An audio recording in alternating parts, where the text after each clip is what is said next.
Hai semua, selamat datang dan bersedia untuk satu pengembaraan yang sangat menarik hari ini. Kata adjektif panca indera, kembara 5 deria. Jom kita jadi penjelajah yang hebat. Okey, sebelum kita mula, cuba fikir sekejap. Pernah tak kamu makan aiskrim yang sedap sangat-sangat, lepas tu nak cerita kat kawan betapa sedapnya rasa aiskrim tu? Ataupun bila terhidu bau bunga wangi, macam mana nak bagi kawan kita bayangkan bau tu? Susah sikit kan kalau tak ada perkataan yang betul? Jangan risau. Sebenarnya ada cara yang sangat mudah. Kita cuma perlu gunakan kata-kata ajaib yang kita panggil kata adjektif panca indera.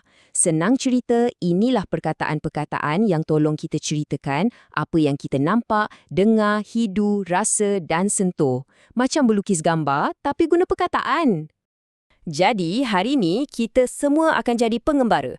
Kita akan gunakan kuasa hebat yang memang dah ada pada diri kita, iaitu 5 deria, untuk mencari dan faham semua kata-kata ajaib ni. Dah sedia? Jom kita mulakan. Okey, perhentian pertama kita. Kita akan mula dengan 2 deria yang paling kerap kita gunakan. Dah tentu, mata dan telinga kita. Jom kita lihat dan dengar dunia di sekeliling kita. Kuasa hebat nombor 1, deria penglihatan. Dengan mata, kita boleh nampak macam-macam benda. Dan kita boleh guna perkataan macam cantik, bulat atau tinggi untuk ceritakan apa yang kita nampak tu. Contohnya kan, bila kita nampak pelangi yang berwarna-warni kat langit, kita boleh cakap, pelangi selepas hujan itu sangat cantik. Terus orang lain boleh bayangkan betapa indahnya pelangi tu. Atau kalau kita nampak bola, kita boleh terangkan bentuk dia. Bola yang disepak oleh Ali berbentuk bulat. Perkataan bulat tu dah cukup jelas untuk bagi kawan kita faham bentuk bola tu macam mana. Senang kan? Sekarang jom kita tukar ke kuasa hebat yang kedua pula dah. Deria pendengaran. Telinga kita ni boleh dengar macam-macam jenis bunyi. Ada bunyi yang bising, ada yang merdu dan ada juga yang kuat. Cuba bayangkan keadaan ni. Suasana di dalam kelas menjadi bising apabila cikgu tiada. Perkataan bising tu je dah cukup untuk buat kita faham betapa riuh rendahnya kelas tu. Tapi, ada juga bunyi yang sedap kita dengar kan? Contohnya, suara penyanyi itu sungguh merdu. Perkataan merdu ni pula terus bagi gambaran bunyi yang lunak dan menenangkan. Nampak tak bezanya?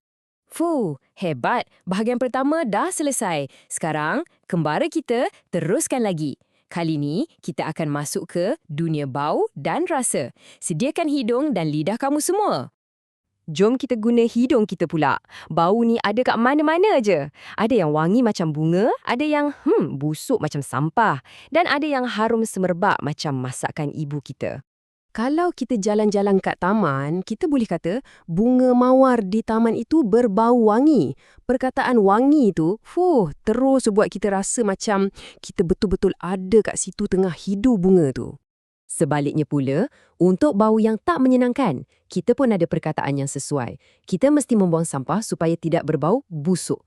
Ini bukan je contoh, tapi pesanan penting untuk kita semua ingat. Baiklah para pengembara, sekarang masa untuk deria yang paling sedap, deria rasa. Dengan lidah, kita boleh bezakan macam-macam, sama ada manis, masam, pahit dan banyak lagi. Siapa sini suka kek coklat? Saya! Kek coklat yang ibu buat rasanya manis seperti gula.